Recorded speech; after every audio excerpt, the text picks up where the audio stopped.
Good afternoon class. बच्चों कैसे हैं? तो बच्चों आज हम जो पढ़ेंगे बीएड का 4th यूनिट से पहला चैप्टर है, इसके बारे में पढ़ेंगे। विधिवत शिक्षण की आवश्यकता, जो बीएड सेकंड सेमेस्टर के लिए भी लगा है और डीएलएड सेकंड ईयर के लिए भी लगा है। तो सबसे पहले है आपका विधिवत शिक्षण की आवश्यकता। इससे पहले हम समझेंगे भाषा शिक्षण का अर्थ। ठीक है। तो सबसे पहले क्या है कि बच्चा विद्यालय में प्रवेश करने से पहले ही भाषा का प्रयोग करना सीख चुका होता है। यानी जब वो बच्चा पैदा होता है, तो जब वो बड़ा होने लगता है तो घर में घर के सदस्य से, घर के परिवेश में वह भाषा का प्रयोग करना पहले से ही सीख चुका होता है। वह विद्यालय में प्रवेश करने से पहले ही अपने भाव, विचारों आदि को अभिव्यक्त करने में सक्षम होता है। परंतु उसका यह भाषाई ज्ञान अपूर्ण होता है, क्योंकि वो स्कूल में नहीं गया है, विद्यालय नहीं गया है। तो उसका जो भाषाई ज्ञान होता है वह क्या होता है? अपूर्ण होता है। उसका शब्द भंडार सीमित होता है, उसने कुछ शब्दों को ही सीखा होता है तथा जो भाषा के लिखित रूप से ही प्राय अपरिचित होता है। क्योंकि जो उसने बोलना सीख लिया है, परंतु लिखित रूप से, भाषा के लिखित रूप से वह क्या होता है? अपरिचित होता है। उसका वाक्य विन्यास भी त्रुटिपूर्ण होता है। इसीलिए विद्यालय में भाषा शिक्षक उसे भाषा के विभिन्न तत्वों से परिचित कराने, उसे व्याकरण नियम सिखाने, मानक भाषा का प्रयोग करने में सक्षम बनाने के लिए भाषाई ज्ञान प्रदान करता है। इसके अतिरिक्त भाषा के लिखित रूप का अपना एक अलग ही महत्व होता है, जिससे प्राय बालक अपरिचित ही होता है। यानी हम कह सकते हैं कि जो भाषा शिक्षण वह शिक्षण है जिसके द्वारा बालक के विभिन्न भाषाई कौशलों का विकास किया जाता है। यानी उसके जो 4 कौशल है उसका विकास किया जाता है। उसकी चिंतन शक्ति की अभिव्यक्ति को प्रभावशाली बनाया जा सकता है। उसे अपने भाव आदि को स्पष्ट व लिखित रूप में प्रकट करने में भी वह उसे सक्षम बनाया जाता है। भाषा शिक्षण का स्वरूप अत्यंत ही व्यापक होता है। इसमें भाषा की लघुतम इकाई, जैसे आपको पता है कि भाषा की सबसे छोटी इकाई क्या है? ध्वनि है। तो इसी सबसे छोटी भाषा की जो इकाई है, ध्वनि है, से लेकर वाक्य व अनुच्छेद के स्तर तक प्रत्येक पक्ष का समुचित ज्ञान प्रदान करना भी सम्मिलित होता है। भाषा शिक्षण में प्राय साहित्यिक रचनाओं जैसे कविता है, कहानी है, नाटक है, निबंध है, इन सब की सहायता ली जाती है, क्योंकि इनमें अभिव्यक्ति की विभिन्न शैलियों, भाषा के विभिन्न प्रयोगों के साथ साथ उस भाषी समाज की संस्कृति, परंपराएं आदि का समावेश होता है। तो अब है भाषा के विविध शिक्षण की आवश्यकता। तो अभी तक जो पढ़ा है वो क्या था? भाषा शिक्षण।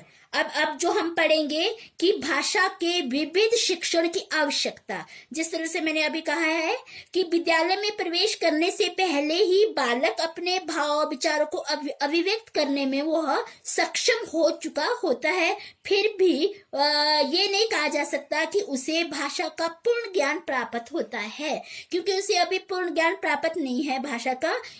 वो क्या है? इस संबंध में निम्नलिखित तथ्य के अनुसार मैं आपको समझाती हूँ।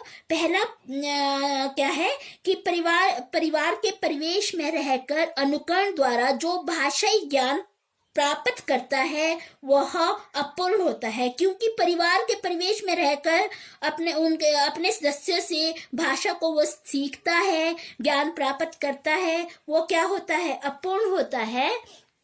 उसके बाद आता है कि जो जिस तरह से भारत जैसे बहुभाषी देश, क्योंकि यहाँ पर विभिन्न धर्मों के लोग भी रहते हैं, विभिन्न भाषा भाषी लोग भी रहते हैं, ये भी कहा जा सकता है कि कोस कोस पर पानी बदले 4 कोस पर बानी। ठीक है। उक्ति चरितार्थ ये होती है, वहां परिवार के परिवेश में रहकर बालक मातृभाषा की एक बोली का प्रयोग सीखता है, न कि वह मानक भाषा का प्रयोग करना वह सीखता है, क्योंकि वो घर के परिवेश में तो एक ही भाषा को वो सीख सकता है। ठीक है। थर्ड पॉइंट है कि परिवार में रहकर बालक भाषा के केवल मौखिक रूप से ही परिचित होता है, क्योंकि सबसे पहले तो क्या होता है परिवार में, जब बच्चा सबसे पहले तो वो सुनता है, उसके बाद वो बोलने का प्रयास करता है, यानी भाषा के केवल वो मौखिक रूप से ही परिचित होता है, वो भाषा के लिखित रूप से वह क्या होता है, अपरिचित होता है। फोर्थ पॉइंट है कि परिवार में रहकर बालक जब भाषा यानी भाषा और भाषा की बोली का वह प्रयोग करता है, तब उसकी भाषा व्याकरणिक नियमों के अनुरूप नहीं होती है, क्योंकि व्याकरण के जो नियम होते हैं वो विद्यालय में सिखाए जाते हैं। इसीलिए जो घर में परिवेश में, जो घर के परिवेश में जो भाषा बोली जाती है उसमें क्या होता है, व्याकरण के नियमों के अनुरूप नहीं होता है, उसका जो वाक्य विन्यास है वह क्या होती है, त्रुटिपूर्ण होता है। फिफ्थ पॉइंट है कि भाषाई कौशलों में पठन कौशल अत्यंत महत्वपूर्ण है, कि जो हमारे 4 कौशल है उसमें पठन कौशल क्या है, एक महत्वपूर्ण है, परंतु परिवार में रहकर बालक के इस भाषाई कौशल का विकास करना बहुत ही कठिन कार्य है। परंतु परिवार में रहकर बालक के इस भाषाई कौशल का विकास करना ये बहुत कठिन है। भाषा के लिखित रूप से परिचित हुए बिना वह अपने पठन कौशल का विकास नहीं कर सकता है, यानी पहले उसे लिखना भी पड़ता है, तो वह भाषा व्याकरण के नियमों को वो विद्यालय में आकर ही ये पढ़ना और लिखना, ये इन दोनों कौशलों में निपुण होता है। 6 पॉइंट है, भारत जैसे देश में आज भी अनेक माता पिता अशिक्षित है, क्योंकि कई क्या है कि बहुत से लोग क्या होते हैं, बहुत से अशिक्षित होते हैं, बच्चों के माँ बाप अशिक्षित होते हैं, वे पढ़े लिखे नहीं होते हैं, उनके द्वारा जो भी भाषा का अनुकरण करके बालक काम चलाऊ भाषाई ज्ञान को प्राप्त करता है, यानी जो भी कोई वो भाषा सीखता है, अपने बच्चा अपने घर के परिवेश में जो भी भाषा सीख रहा होता है तो क्या है, वह ज्ञान प्राप्त करता है, वो क्या होता है, पूर्ण होता है। परंतु लिखित रचनाओं में ज्ञान, अनुभव, शिक्षा आदि प्राप्त करने तथा अपने भाव आदि को लिखित रूप में अभिव्यक्त करने से संबंधित भाषाई ज्ञान तो केवल उच्च शिक्षित माता पिता से ही मिल जाता है, यानी जो पढ़े लिखे माँ बाप होते हैं, माता पिता होते हैं, उनसे भी हमें ये शिक्षित माता पिता से भी यह भाषाई ज्ञान प्राप्त होता है।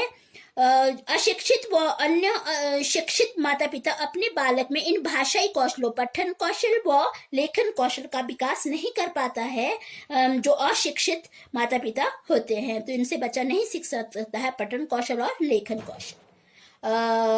तो इसके आगे हम कल पढ़ते हैं। Thank you.